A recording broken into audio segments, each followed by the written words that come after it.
All right, good to see everybody. I would take some time to comment in appreciation of Maranatha Baptist Church, but it's Sunday school morning, and I'm going to do that in the service.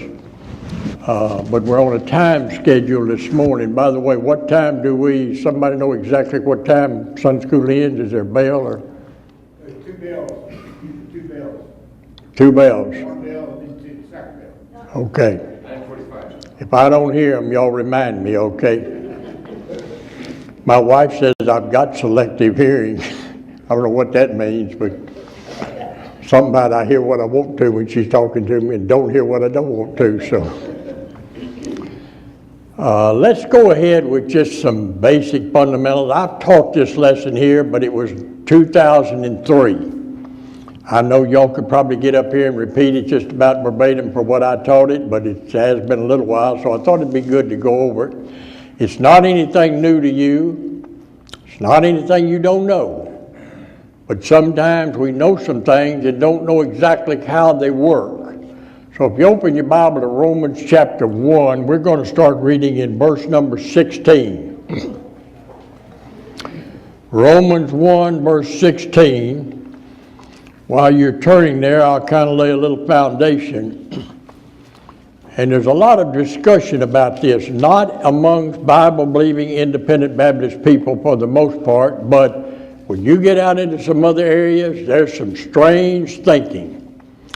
What happens to the heathen? Now let me qualify that. When you talk about a heathen in the Bible, you're talking about anybody that's lost. It's not a derogatory term. But for the sake of us making application and teaching this morning, let me try to set the stage.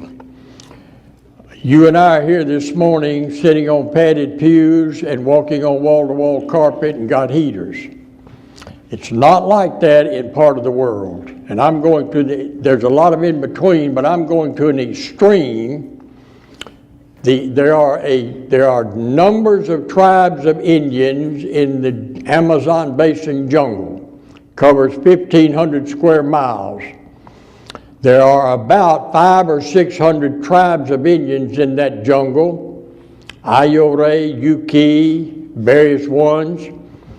They're born in the jungle. They live in the jungle. They eat what the jungle has to offer. They know nothing about anything that's outside of the jungle. They die in the jungle. They got a vocabulary of about 600 words. I'm not being crude, please don't think that. They wear no clothes. They don't have any clothes. They don't have a word in their vocabulary for clothes. Shirt, pants, shoes, socks, dress, skirt. They probably know what they are, but they don't want a name of them. The only white men that they've ever seen has been from a distance where some white people were working on oil towers or something of that nature, or rubber plantations. That's about the only two things where white men go into the jungle. They steal from them, but they don't mix with them. But that's the extreme culture as far as I know in the world today, and it is a totally different world that we have a hard time imagining.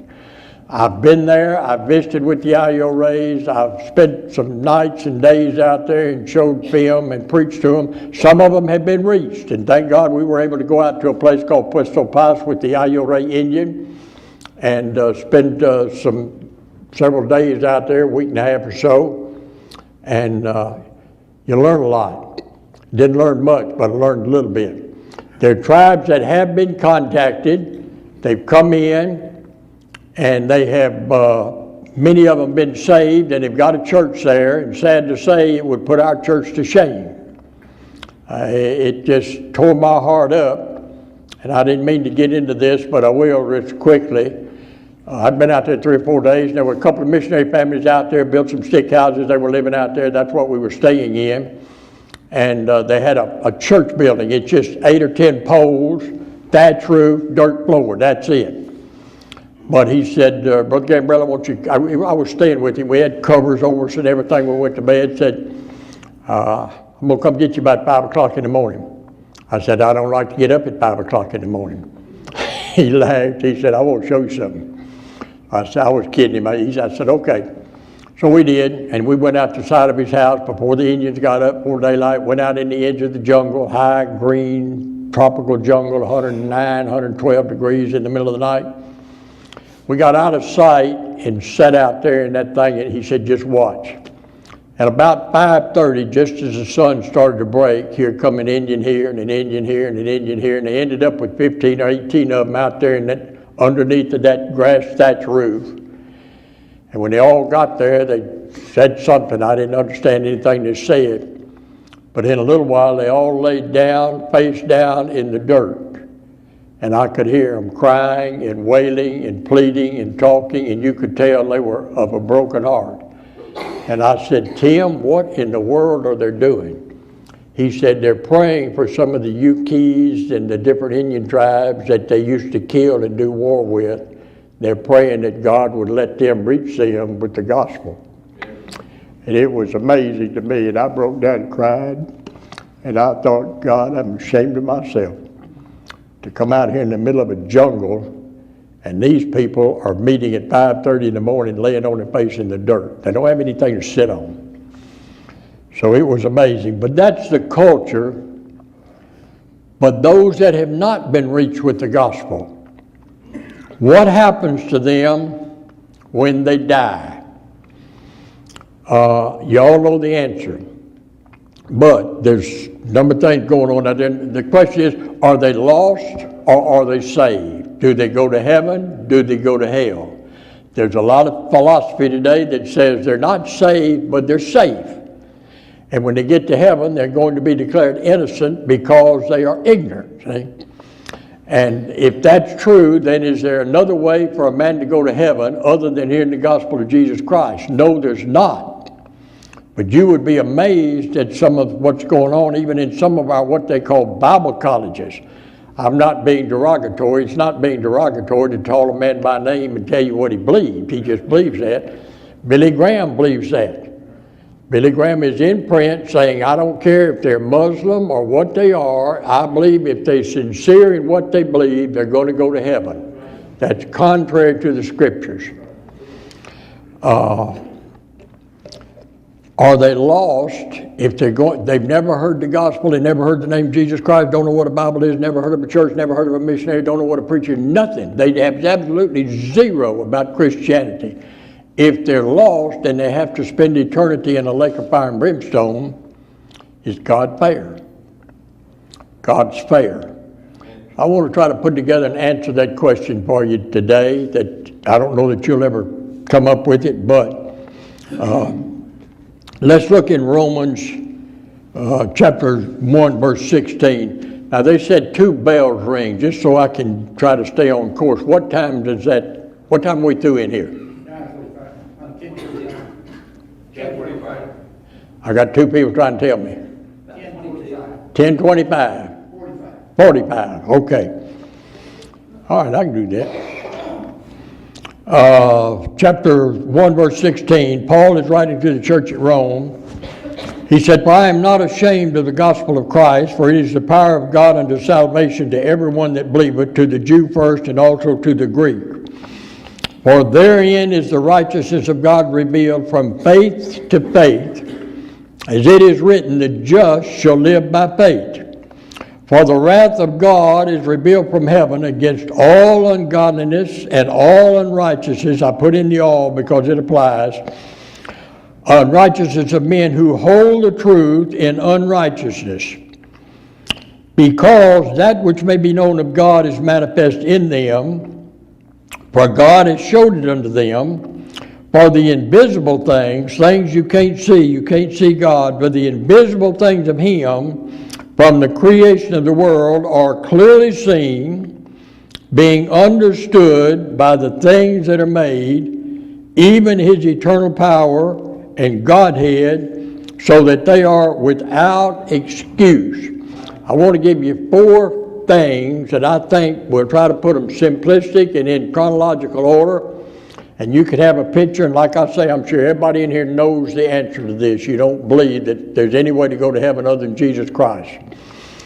But let me break it down into 4 areas. Number 1, I want you to see that all men everywhere have light. Now, when I'm talking about light, I'm not talking about these lights that's hanging up here that we enjoy here in America and other countries. When I'm talking about light, I'm talking about spiritual understanding. Spiritual understanding that people can understand. All men everywhere have light. The Bible testifies to that. We're going to take that verse and springboard, but the Bible testifies to that in John chapter 1, verse 9. Let me just read that to you quickly so I won't misphrase it any. John chapter 1 and verse number 9.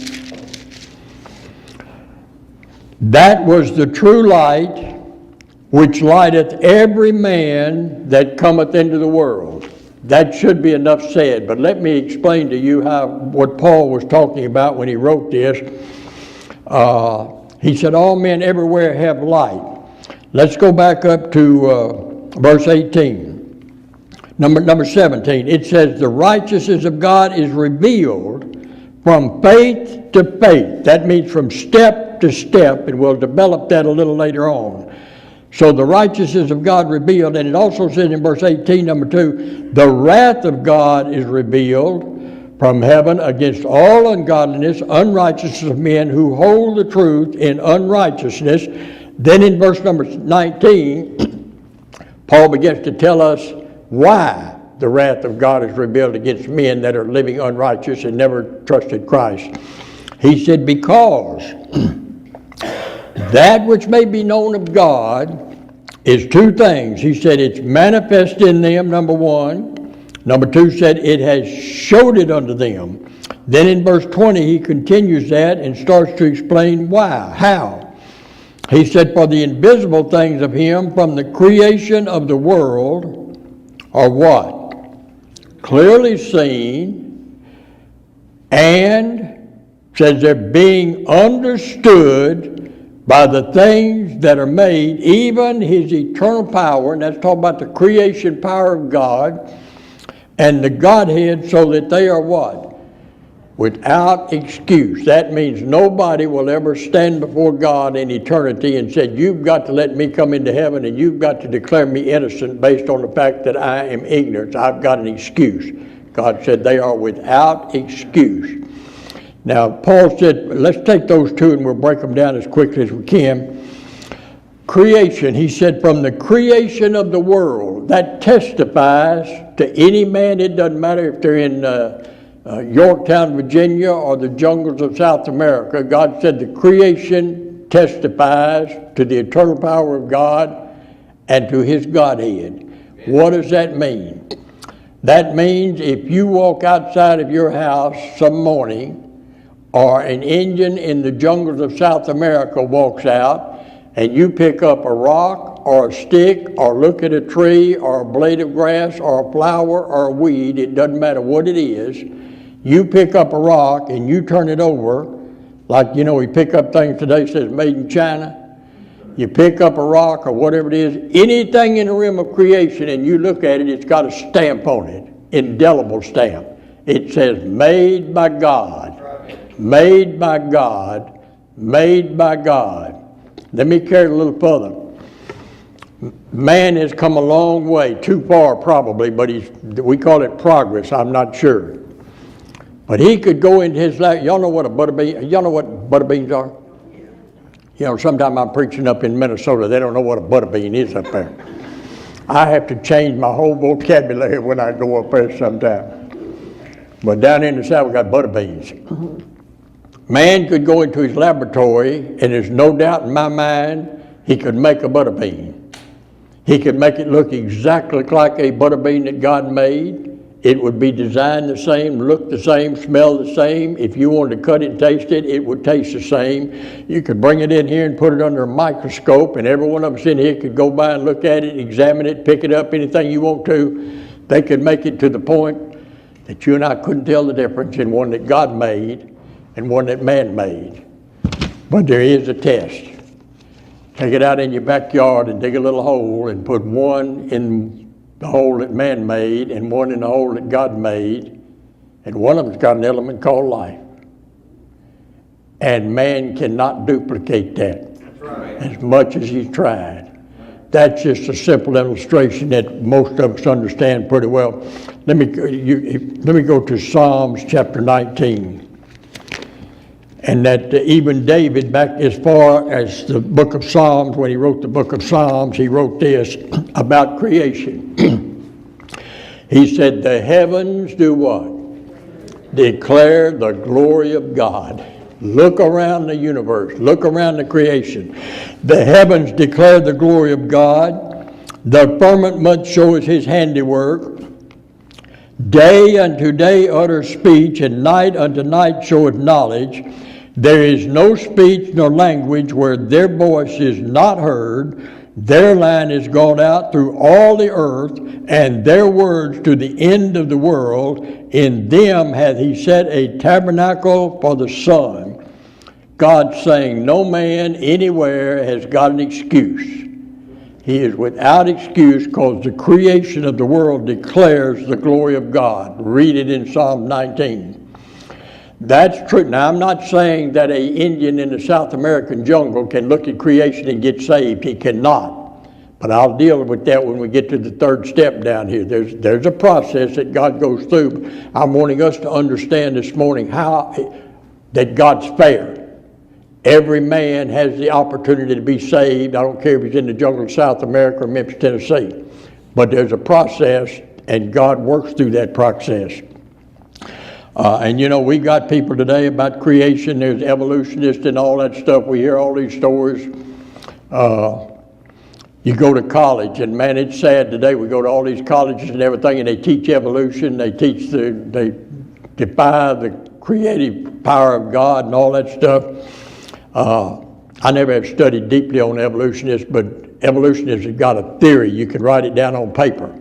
It says nothing plus nobody equals everything. Now, if you want to believe that, have at it, but I don't believe that.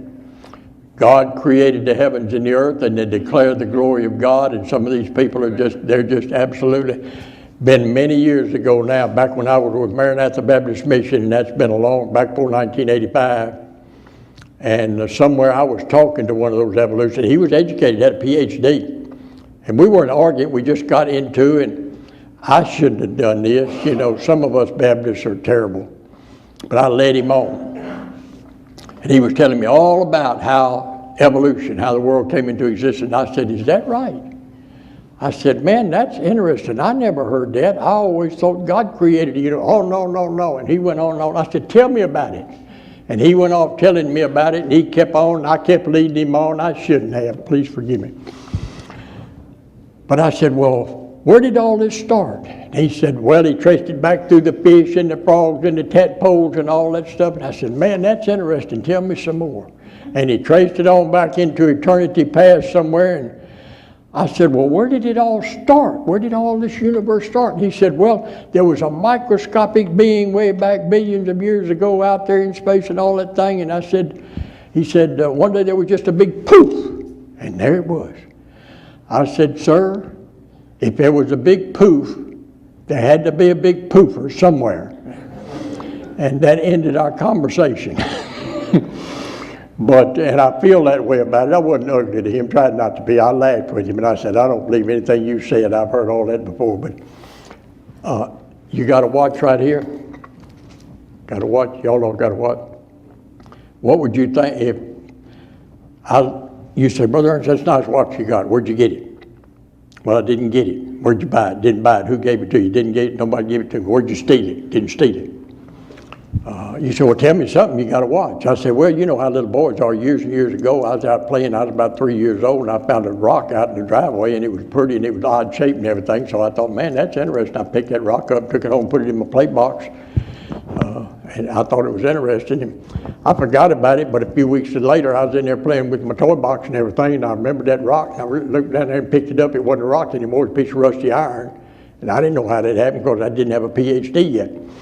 So I picked it up and took it up, and I thought, man, I like that. So I took a handkerchief and I wrapped it up, that piece of rusty iron. I put it up in the drawer of my socks and everything, and again, I forgot about it, but you know how little boys are, they're messy and everything. One day Mama said, son, go in there and clean your dresser drawer out and everything, get it straightened up. And I went in there and I saw that handkerchief and I forgot it. And so I got all excited, jumped up and pulled it out of there and took it out, and it wasn't a piece of rusty iron, it was a piece of 14 karat gold. And I thought, whoa, man, I'll try that again. I put it back in there a little while, went back a month or so later, went it out, and there was a Seiko watch ticking along, keeping good time. You say, poor Brother Earnest need to come get him. If you got a watch, you got a what?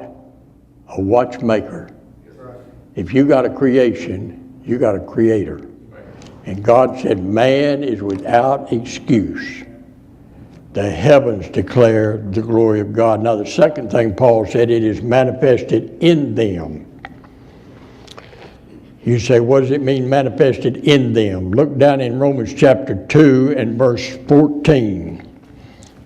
It says, for when the Gentiles, that's another word for heathen or close to it. For when the Gentiles, which have not the law, do by faith the things contained in the law, these having not the law, are a law unto themselves, which showeth the work of the law written in their hearts, their conscience also bearing witness. How many of you know what a conscience is? How many of you know you got one? I've got 2 or 3 doctors that are friends, and we get together, they're Christians, we joke around sometimes, we always end up talking about the scriptures, and one time I was talking to Peter Ballinger, he's a surgeon, and some of my conscience came up, and we were talking about the conscience. I said, we talked about it, I led him on, and I said, you done a lot of surgery, Peter. He said, yeah. I said, you ever find a conscience? He said, no, I ain't never found no conscience. I said, but there's one in there, isn't there? He said, there's one in there. See? God made man with a conscience. And Bible tells us that testifies, said, having not the law, they don't have a Bible, that was what we're talking about in Romans, or a law unto themselves, which show forth the works of the law, the truth written in their hearts, their conscience also bearing witness. Every man in the jungle of South America, every woman in the jungle of South America has got a conscience, and I guarantee you it testifies to them what's right, what's wrong. It testifies to them that there's a God, and it testifies to them that God is all-powerful. Now let me illustrate that very quickly. About it testifies, it said the law written in their hearts. They know what's right and wrong. You and I know that.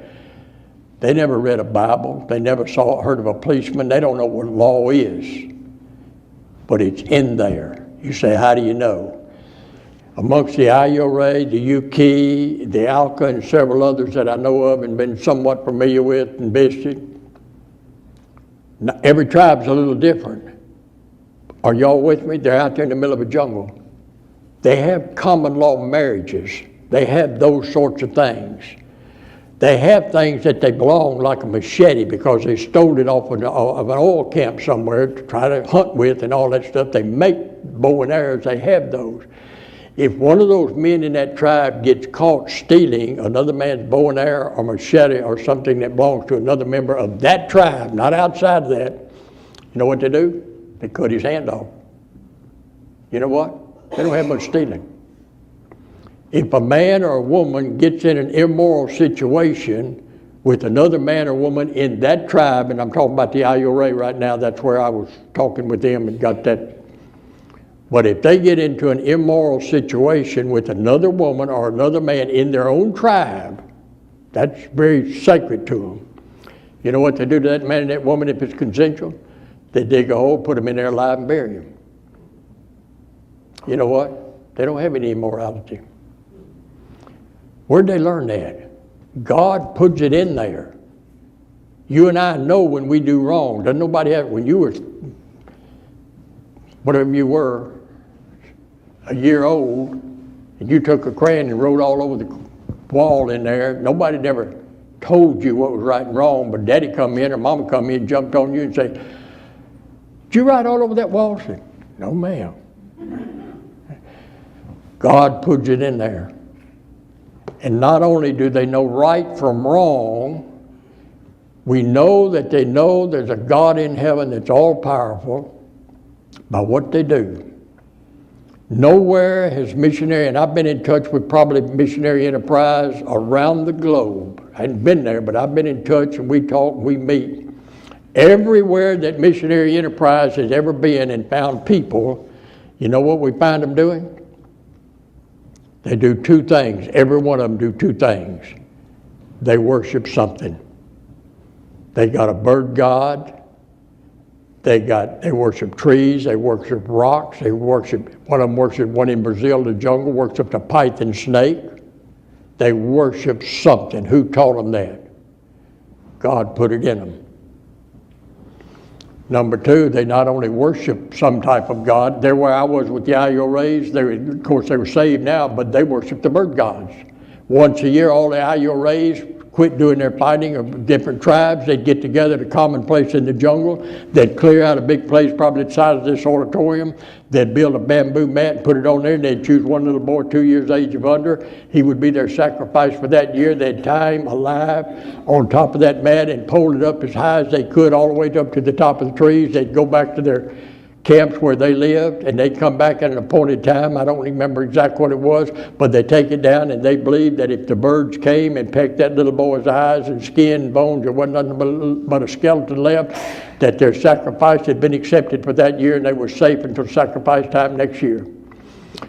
All men everywhere worship some type of a God, and they pray to their God. They know that there's a God. They don't know our God. They don't know the real God. But you know that's verified here in Romans, and we'll get to it in a minute, but look down at verse number 23. It says, and change the glory of the uncorruptible God into an image made like to corruptible man, to birds, and to four-footed beasts, and creeping things. We don't see that here. But that tells us that all men everywhere have spiritual light. They are without excuse. Everybody understand that? I can't go a long time. Anybody got any questions about it? I think everybody understands it, but you can see why they have no excuse. Now you say, well, that doesn't preach the gospel. I'll get to that in a minute. They got light. That leaves them two possibilities, two choices. Number one, what happens if they obey the light? I'm sorry, let's go first to reject. What happens if they reject the light? What happens if they reject the light? Let's say that not their society, but our society, maybe somebody commits murder, and they run out in the middle of a great big forest right here in America somewhere, and they hide out. They get as far away, and they try to conceal themselves when they can't be found, but search parties goes out, and the search party goes out, and maybe they're out there at night, and they've got lights, and they're looking all through, and this has happened a number of times, and they're looking for that man that committed murder. Y'all with me? If that man sees that light, instead of going toward it, he'll turn and go the other way, and try to get as far away from it, and he keeps backing up and moving around and getting as far until it started out just a little bitty small light, and instead of going toward it where it would have got brighter, he goes the other way, and it gets darker and darker and darker and darker. Look in verse 21. Because that when they knew God, they glorified him not as God, neither were thankful, but became vain in their imagination, and their foolish heart was what? Darkened. If they have light, even the light of creation, even the light of conscience, if they respond to that, we'll look at that in a minute. If they don't respond to that, God gave them that light. They said, I see that light. I see it in creation. I know it in here. I don't like it. I don't want it. What happens? God starts to close the door on their understanding until it gets them in total darkness. They're still without excuse. They had light. They rejected the light. This is in a different context, but let me read to you just a little bit. It's pictured here, even in other settings. 2 Thessalonians chapter 2, you're familiar with the text. We're on let's go down to about verse 10. Let's go to verse 9. Even him whose coming is after the working of Satan with all power and signs and lying wonders, and with all deceivableness of unrighteousness in them that perish, because they received not the love of the truth that they might be saved. Now watch. For this cause the devil shall send them strong delusion. That's not what it says. It says God shall send them a strong delusion. God will shut the door. If a man, it says they had light, they didn't love the truth that they might be saved. For this cause God shall send them a strong delusion that they should believe a lie. Same thing happens in America, happens in the jungle. You have light, say, I don't want that light, I know the truth. Darkness sets in. Now, God's not willing that any should perish, but you and I can harden our heart and darken our heart. Y'all have probably had this happen. I'm sure Dale Coffey has, and Brother Montreat haven't been in the ministry. I know of some men over the years, they've come to a church like this church. One of them was in our church years ago, 50 years ago, 60 years ago. Came in, got under conviction. I talked to him, other men talked to him. I mean, he was under conviction. He was eat up with conviction. But he said, not now. And he came back, and he came back, and he came back, and the first 2 or 3 times he wanted to talk, he asked questions and was very sincere. This was a well-dressed man. He wasn't a hobo. That went on for about 2 years. He finally stopped coming. And then after 3 or 4 months, he showed up again, and everybody was excited. He sat there through a powerful preaching of the Word of God. After it was over, a couple other men standing, I was just there, wasn't talking to him then, but I was listening. He said, I didn't feel a thing. You know what? He wasn't lying. He had hardened his heart, wouldn't receive the truth, heard it, didn't want it. Darkness sets in. It can happen in America. It happens in the jungles of South America. It happens all the way in between. Doesn't matter where people are. People have a choice. When they have light and respond to it, now that'll tie together now with what happens if they reject that light? Darkness. What happens if they obey that light? Look in Romans chapter 1, verse 17 again. For therein is the righteousness of God revealed how? From faith to faith. What's that mean? One step at a time. It happens quicker sometimes here in America. It happens slower sometimes in some other places. But that, putting it in the vernacular, God gives a man light and they respond to it. Maybe it's just the light, the extreme, the light of creation or conscience.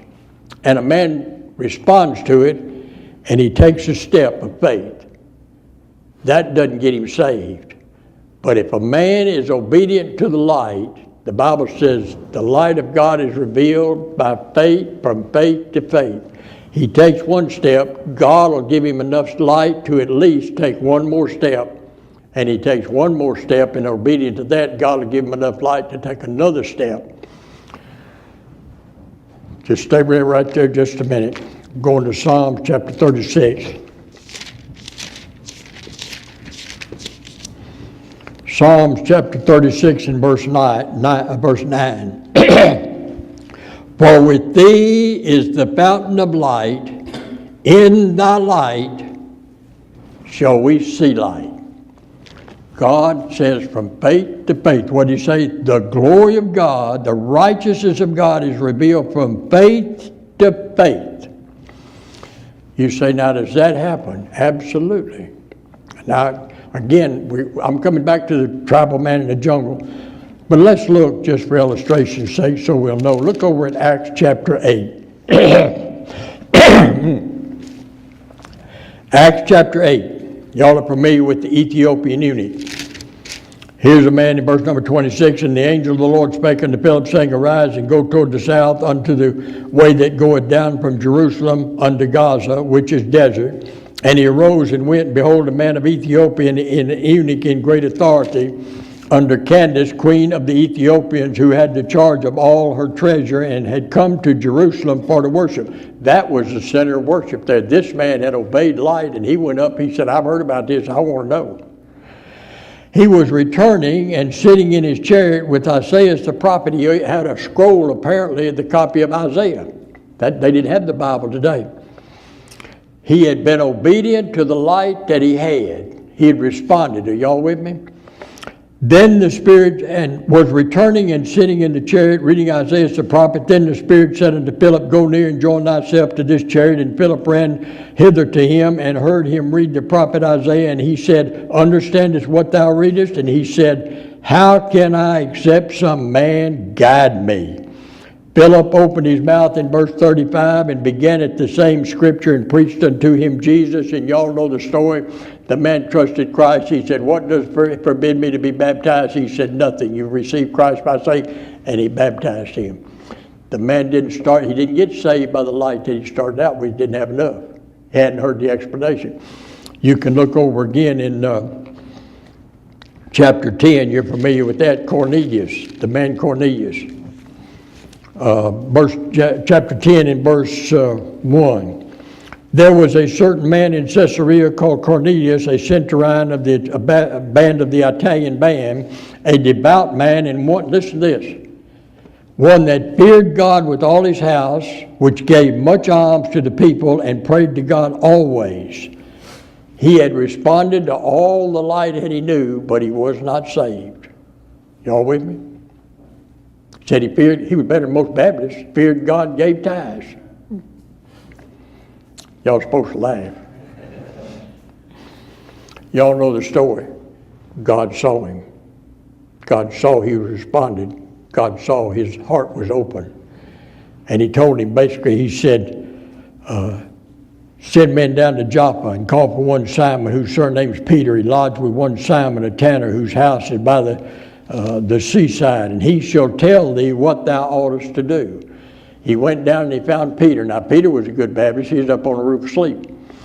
He went down there and woke him up, and God told him what to do, and he said, I can't touch an unclean thing. And you know the story. God said, what I've called clean, don't you call unclean. Peter said, yes, sir.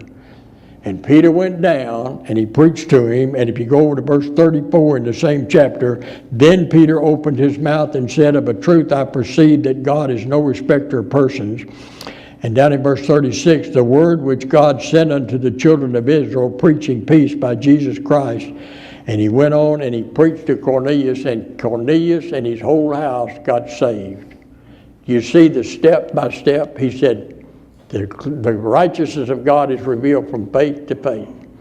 If a man responds to the light of the gospel, the light that God gives him, I don't care if it's in Tidewater, Yorktown, Memphis, Tennessee, or the jungle, God will get him more light. If some Indian in the middle of the jungle of South America maybe gets up off his grass floor and goes out in the middle of the night, and he's been looking around, been thinking, saw the sun, saw the stars, saw the moon, he's wandering around, he's saying, all this is so amazing. And it all moves, it's all controlled, it's day and night, moon comes up, the moon goes down, the sun comes up, the stars and all these trees and everything. Said there must be somebody somewhere. I sure would like to know. If God has to wreck an airplane and parachute Brother Montreat in there, God will get the gospel to him. Now, I've seen that. I've not been there, but I got a friend of mine named Jim Curtis. I have lost track of him now. He may be dead, but we were kept in touch He went to the Amazon basin to reach a tribe of Indians that had never been reached. Jim and his family, wife, 2 kids went there. They spent 4 years there, just a general term. They never contacted the first Indian in that jungle. I forget the name of the tribe, but it was on a tributary of the Amazon River in Brazil. He came home discouraged a little bit, but came home, visited his churches, he said, I'm going back. I'm going back. God called me there. Jim went back. He shared all this with me. He went back and stayed another 2.5, 3 years, and he said, we never even come close to contacting an Indian. And he said, we sat down one day and just cried and wept, brokenhearted, and we said, what is wrong? We thought God called us here. Did we make a mistake? Are we out of God's will? Have we got sin in our life? What is it? 7 years and nothing. And he said they made this decision. They weren't looking for Indians. They said, we got in our dugout, left a couple of other families, and he said, we decided to take our 2 dugout canoes with our wife and our 2 kids and go up the tributary off the Amazon River and go back past in the jungle where they had ever been, where the white man had ever been. She said it was about 2 miles. But he said we decided we were going to go back past that point, find us a place, put our tent up, get alone with God and stay there until God showed us.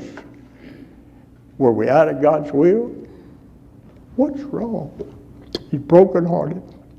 And he was discouraged. He said we went about a day and a half or 2 days past where, as far as we know, any white man had ever been. The Indians are hostile. He said we came around a bend in the river and looked up there, and there's all these little grass thatch roofs. And there's a whole tribe of Indians up there. And we panicked.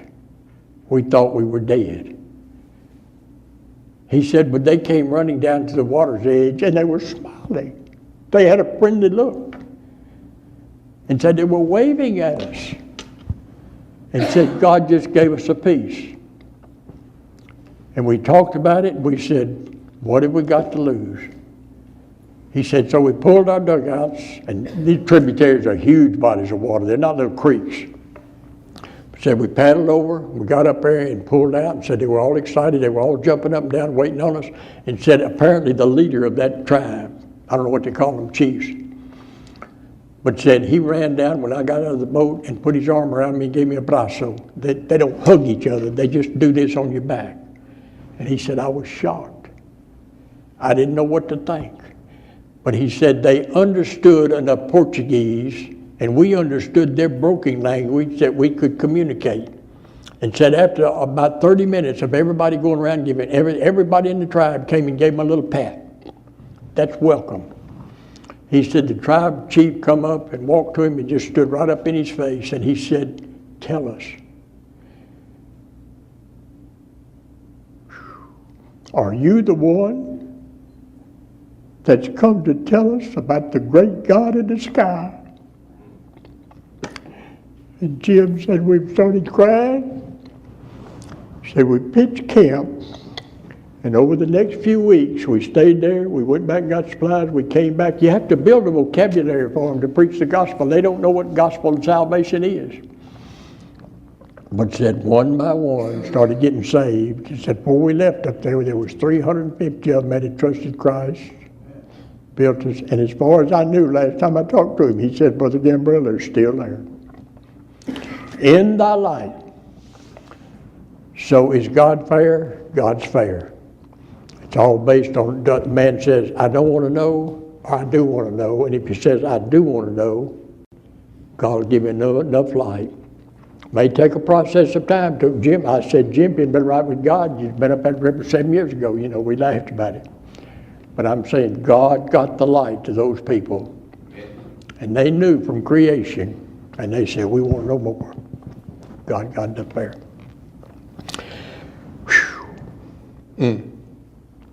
That's amazing. I have been in that jungle. It is a scary place. These people were saved, but they scared me anyway. They took us out to show us how they hunt. You talk about this is not, they're not crude. Don't think that. Got just a minute or two, so. They took out there and they said they were going to show us. Well, they got clothes on. If they got saved, they bring clothes in and all this stuff. But they don't wear clothes to hunt. They said, no, you can't move through the jungle. We got out on the edge of the jungle. They took all their clothes off. They said, take your clothes off. I said, no, thank you. I said, I'm hunting. I'm just here taking school lessons, you know. But they would laugh. We'd go out and maybe walk a half mile or something, look around. They're gone. I mean, didn't hear a leaf break. They were gone. And man, we looked all around. We didn't even know the way back to camp. Charles Britt was with me. You remember him over at Thrift Table? Bill Bradford was down there at the time, another one of our missionaries. And here we'd walk maybe 100 yards or something, and they'd jump out, and there they were. It scared us to death. They'd die laughing. They thought it was the fun thing that ever happened to them. But they can move through that jungle, and you'll never see them, and you'll never hear them. And there's a long story about how missionaries have contacted those, and I won't have time to get into all that today. What did you say, 9:45? 9:40 or 9:40. All right, I just give you, because we're to the point of, anybody got any questions? I don't know that I can answer them, but, yes, sir. What if nobody was able to come and give them the final, this gospel, say a tribe looking for the light and it never came? Like I said a while ago, if they respond to the light that God gives them, God's fair and just, and He knows their heart. And if He has to parachute you in there one of these days, He'll get the gospel to them. How they do it, I don't know, but God's got a way and He's able. And God would never, never say no. He sat at Jerusalem and said, how many times would I have and you would not? Now, I don't know. I know He got Jim Curtis back there in that Amazon jungle in the Brazilian jungles. I don't know how He's done it. But missionaries, there's most of the tribes have been contacted today, but basically the IORAs, and that's the one that I spent some time with, knew some people out there, Tim Weimer. They go and set up a camp. They find the Indians by missionary aircraft. They get out, and the Indians are scared to death of white man. But they go out early in the morning, right at daylight, and fly real low over the jungle and keep their engines down as quiet as they can.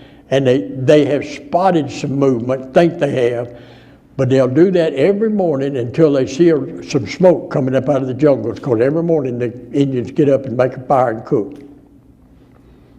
And as soon as they hear that airplane, that fire will be put out and they'll be gone. You can fly over that jungle all day. They say you won't find them. But they spot that, and they may do that for 3 or 4 months and try to track the movement of that tribe. And they always stay around where there's a supply of water. Once they can locate basically where they are, what that movement is, and that might be several miles square, but they'll go out there, clear a place off, set up a camp where they can live, rather than fly in from Santa Cruz or somewhere. When they get all set up, they'll cut a path out through the jungle, wide enough to clear, with machetes, maybe a mile, mile and a quarter. Try to get right in the middle of where that movement is. They've learned through the years that those Indians see them from that time. They see them coming, but you don't see them. But they find a place out in the middle of that thing, about a mile, mile and a half from their camp, and they'll cut another great big area, maybe a 20 or 30 foot area, clear it all out, leave one tree in the middle. And they'll tie a rope on that tree and put a little basket or something on it and put a gift in it that they think those Indians will want. And that stair steps up, to make a long story short, the ultimate gift is a machete. They prize those, but they'll put it in there, they'll go back. They'll come back in a few days, the gift is gone. They say, whoo. They'll put another gift in there, they'll go back. They'll come back, they'll put another gift in there, they'll put another gift in there. Hopefully, if God's working, by and by the Indians will start to leave them a gift. This is just basic standard procedure. It varies with some difference. But the Indians have got a prize gift too for the American. They've seen them, you never hear them, never see them, they say. And that may go on for 6, 8 months, a year.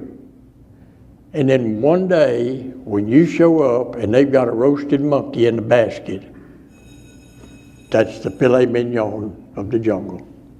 And they'll get all excited, show they're happy, show they're glad, get out and build a fire, take that roasted monkey down, sit down there and start to eat that. And generally, the Indians will come out. Got their spears, got everything, but they come out. And you try to get, you always act happy. You don't carry any weapons with you. They don't carry anything, because that's a threat to them.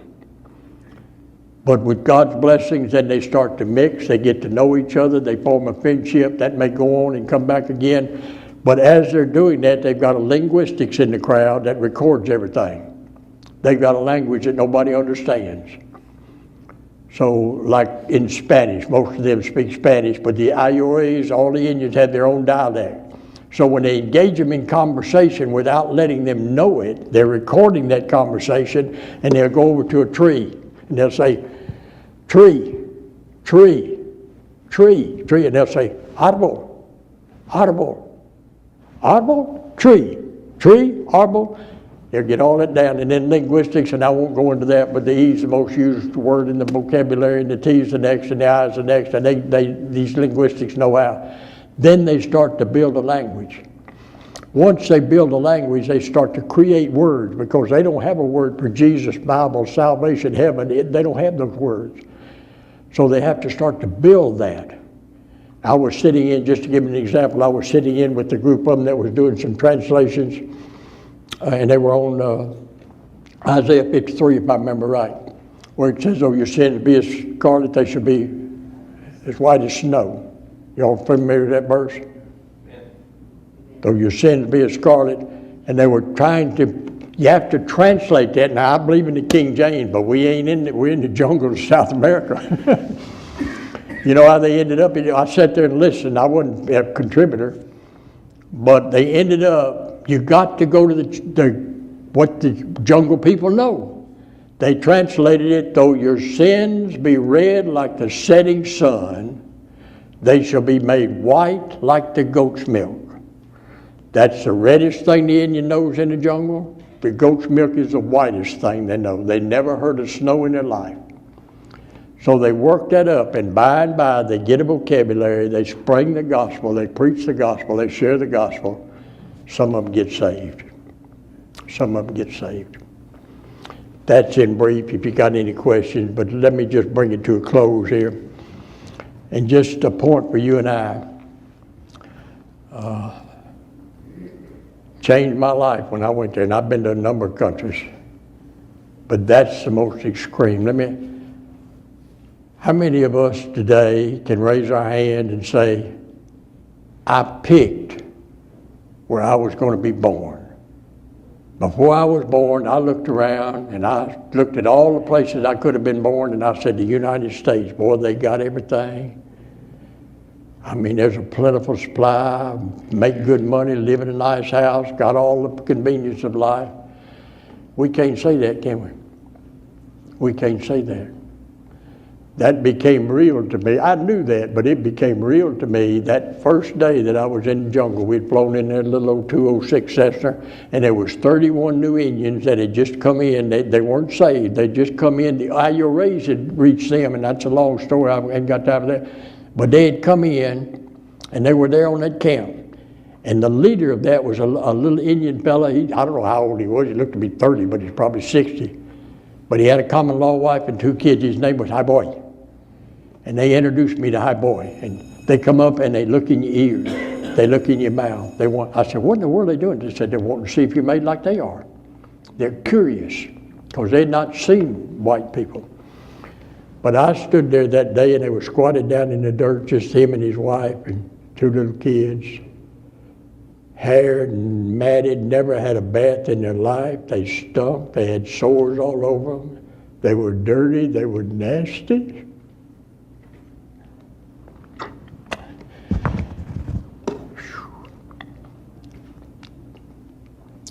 God said, "Earnest, except by the grace of God, that could have been you." I've never forgot that. I don't know why God let you and I be born here in America and have the things that we've got, but I know one thing, He didn't do it just so we could have more than they got. God doesn't do that. That tells us that God's got a purpose. God let us to be born here, and the Bible says, "To whom much is given, much is required." And it scares me to this day to think about standing before the judgment seat of Christ and all that God has given me and my family and you and our churches. What's going to be required? Whew. I don't know. I've given my life, but I hadn't done all I could have done. But God, are y'all agreeing with me? God's been better to us than any other people on the face of the earth. Not only has He been good with us financially, physically, and all that stuff, we've got the Word of God. We've got things that no other nation ever had on the face of the earth. We've got the truth expounded to us and opened up, and we've been enlightened like England never had it. And God did that for a reason. It just wasn't so we could live a good life. So, anyway, I've tried to just give you a little bit of understanding. The heathen, they're lost. Let me read you a little poem. I still got about 1 or 2 minutes. This happened. Now, this poem was crafted by a group of missionaries in Ecuador. It didn't come in these words from a tribal group of Indians that they had reached. But they had reached some Indians in the Ecuadorian jungle, and they had gotten saved, and one night they were sitting around the fire and just talking, fellowshipping like we do. And an old Indian lady, the missionary said looked like she was 100 years old. I don't know just how old she was. She asked them these questions, and it stuck to their heart. And they pinned it down later and put it into poetic. Y'all with me? So I'm not saying the Indians said this per se, but this is what they said, just crafted different. Picture them sitting around the fire, maybe drinking a cup of coffee, 3 or 4 missionaries and a group of these Indians that just got saved, don't know anything, but born again. This old Indian lady, she said, "You have had the gospel message. You have known a Savior's love. Your dear ones passed from Christian homes to the blessed land above. Why did you let our fathers die and into silence go with no thought of Christ to comfort? Why didn't you let us know? Why didn't you tell us sooner? The words came sad and low. Oh, ye who knew the gospel truths, why didn't you let us know? The Savior died for those who sinned. He died to save from woe. But we never heard the story. Why didn't you let us know?" Brother Dale, I hope I don't see that question when I meet them in eternity. Why didn't you let us know? She said, "Y'all have had this all these years. Where's it been?" God help us.